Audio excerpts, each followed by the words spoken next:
स्वागत है आपका। आप देख रहे हैं न्यूज नाउ भारतवर्ष और मैं कीर्ति।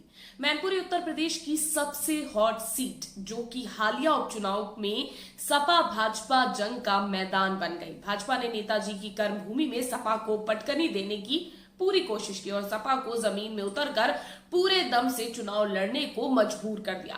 तो सपा ने डिंपल को मैदान में उतारा और पूरे जोश के साथ चुनाव लड़ी। इसी चुनाव में रूठे हुए चाचा शिवपाल भी साथ आ गए, जिसके बाद सपा को बम्पर जीत मिली। उपचुनावों में डिंपल की जीत के बाद भी सपा और भाजपा में वार पलटवार का दौर अभी जारी है।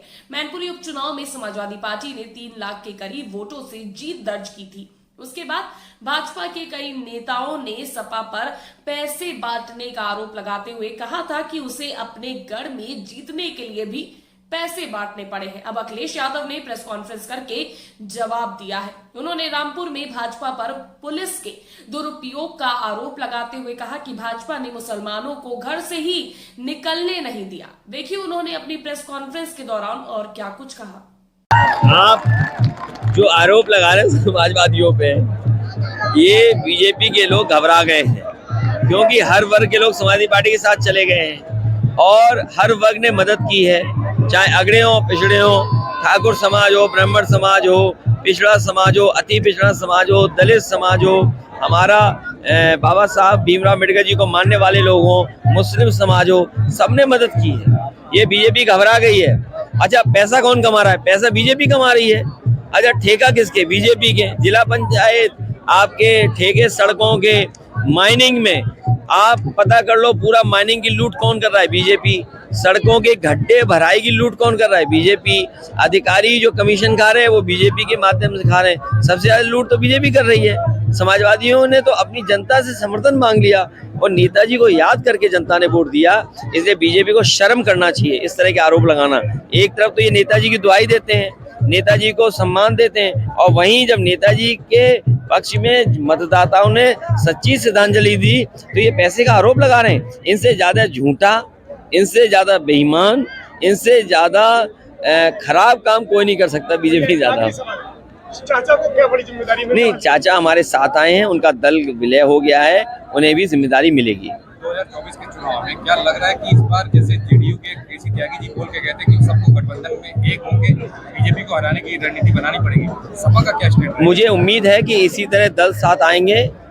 हम लोग समय समय पे जो देश के बड़े नेता हैं, जिसमें ममता बनर्जी जी हैं, केसीआर साहब हैं मुख्यमंत्री, ये प्रयास करते रहे हैं एकजुट होने के लिए। नीतीश कुमार जी हैं मुख्यमंत्री जी हैं, वो भी प्रयास करते रहे। कोई न कोई रास्ता निकलेगा और मुझे उम्मीद है कि ये जो बड़े बड़े नेता प्रयास कर रहे हैं वो सफल होंगे। जिन प्रत्याशी को टिकट दी गई थी वो बताएं कि किस आरएसएस के नेता या बीजेपी के नेता के कहने से टिकट दी गई थी, क्योंकि उन्होंने वो उस प्रत्याशी को पार्टी से बाहर निकाला था बड़े आरोप लगा करके। उन्हें इस जीत से निराशा नहीं होनी चाहिए। ये समाजवादियों की जीत नहीं है, ये बाबा साहब भीमराव अम्बेडकर जी के सिद्धांतों की, डॉक्टर राम मनोहर लोहिया जी के सिद्धांतों की, और जो नेताजी ने सबका सम्मान लेकर के मेल जोल की राजनीति की, सौहार्द की राजनीति की, नेताजी की जो अगड़े पिछड़े सबको साथ लेकर के चलने की राजनीति, उसकी जीत हुई है। ये जो बहुजन समाज पार्टी की नेता जो कह रही हैं, मुझे उनके बारे में कुछ नहीं कहना है। हमारा लक्ष्य ये है कि भारतीय जनता पार्टी उत्तर प्रदेश से कैसे हटे, क्योंकि उत्तर प्रदेश से ही ये दिल्ली का रास्ता इनको मिला था। उत्तर प्रदेश की जनता ही इन्हें रोकेगी। उन्होंने रामपुर की हार को सपा और भाजपा की मिलीभगत के अंदरूनी के लिए। देखिए, समाजवादी पार्टी और आदरणीय आजम खान साहब कभी चुनाव नहीं हारना चाहेंगे। उन्हें इलेक्शन के खिलाफ बोलना चाहिए, इलेक्शन कमीशन के खिलाफ। किस तरीके से वहाँ के मतदाता और खासकर मुसलमान भाई वोट डालने ना आ जाएं, उनके कैसे नुकसान पहुंचा जाए। उनके घर को घेर लिया गया, महिलाएं थी, उन्हें गलत भाषा का इस्तेमाल किया गया। कई पार्टी के नेता निकले तो उनके हाथ पैर तोड़ दिए गए, कईयों को चोटें आई हैं। पुलिस लगा करके मुसलमान भाइयों को घर से नहीं निकलने दिया। ये कहना चाहिए इन्हें। और मैंने तो कहा है कि इलेक्शन कमीशन को समय समय पे वो वीडियोस हम लोगों ने दिए हैं, उन वीडियोस को देख करके इलेक्शन कमीशन इस चुनाव को निरस्त कर दे। खतौली विधानसभा पर भी उन्होंने कहा कि खतौली विधानसभा पर जो बीजेपी की हार हुई है वो भी संदेह के घेरे में है। देखिए, मैं उनके बारे में इसलिए नहीं बोलूँगा क्योंकि वो बीजेपी के सारे पे काम कर रही हैं। बहुजन समाज पार्टी बीजेपी के सारे पे काम कर रही है। आप पिछला चुनाव देख लो, समाजवादी पार्टी कैसे हारे, उस तरीके से टिकट दिए गए। हालांकि उस पहलू पे मैं नहीं जाना चाहता हूँ। मैं केवल इतना कहना चाहता हूँ, आज महंगाई चरम सीमा पर है, बेरोजगारी चरम सीमा पर है, अन्याय चरम सीमा पर है, और जितने भी छोटे बड़े व्यापारी हैं उन पे जीएसटी के छापे लग रहे हैं। जीएसटी के छापे इसलिए मारे जा रहे हैं, बीजेपी जानती है कि व्यापारी उनसे दूर हो गया है।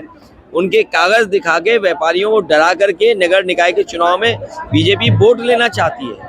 वोट लेने के चक्कर में व्यापारियों पे छापे पड़ रहे हैं। भारतीय जनता पार्टी कह रही मैनपुरी में समाजवादी पार्टी 150 करोड़ रुपए से चुनाव लड़ा है। देखिए, आप पत्रकार साथी हो, मैनपुरी और पूरे उत्तर प्रदेश में आज ठेका कौन कमा रहा है? ठेका कौन कमा रहा है? ठेका कौन कमा रहा है?